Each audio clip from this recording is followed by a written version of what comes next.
Les phénomènes périodiques sont des phénomènes qui se répètent de façon identique avec un intervalle de temps régulier. La période d'un phénomène périodique est l'intervalle de temps après lequel le phénomène se reproduit identiquement. Nous pouvons aussi parler de fréquence lorsque nous évoquons les phénomènes périodiques. Cette fréquence est le nombre de répétitions de ce dernier pendant une durée de temps définie.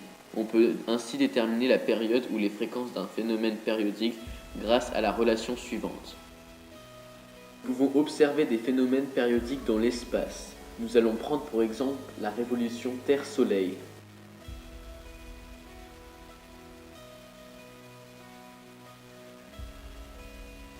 La Terre fait le tour du Soleil en 365,25 jours.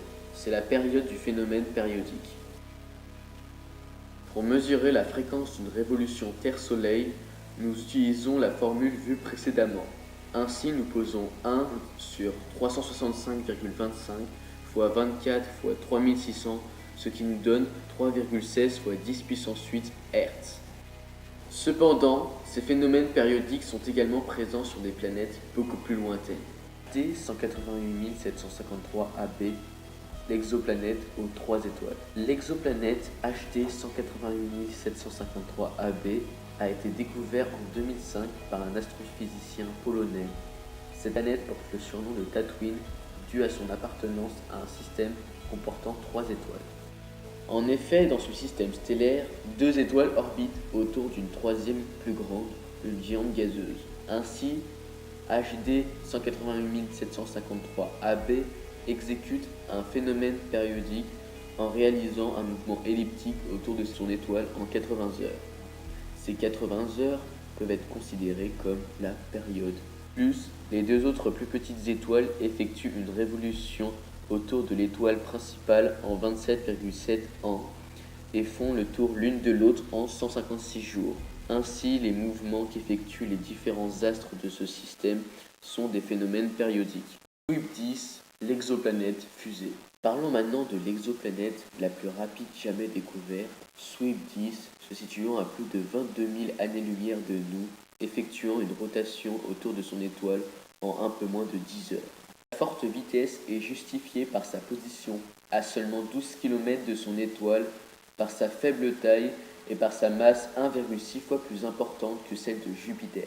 La seconde conséquence de ces caractéristiques atypiques est qu'elle est une des planètes les plus chaudes jamais détectées avec ses 1650 degrés Celsius.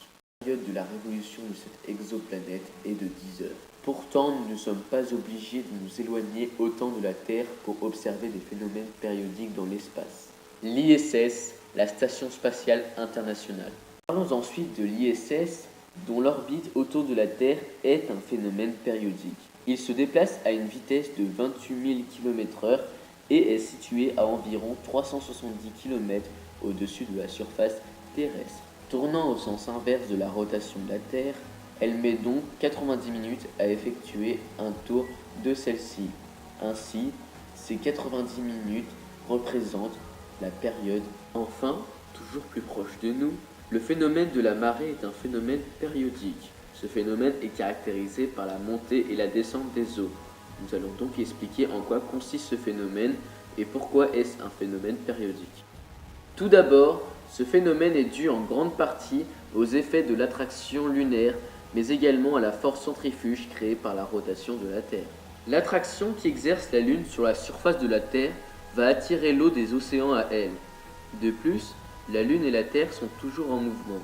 La force gravitationnelle va donc varier selon la distance Terre-Lune. Ainsi, quand un océan passe devant la Lune, il va être attiré par cette force gravitationnelle. La croûte terrestre présente sous l'océan va être attirée et cela va donc soulever l'eau. C'est la marée haute. Et lorsque ce même océan ne se retrouve plus en face de la Lune, l'eau retombe. C'est la marée basse. Et en quoi est-ce un phénomène périodique ? La Lune effectue une rotation autour de la Terre en 29,5 jours et la Terre tourne sur elle-même en exactement 23 heures, 56 minutes et 4 secondes. Ainsi, les différents océans se retrouvent face à la Lune avec un intervalle de temps régulier et une exposition à cette force qui restera toujours la même.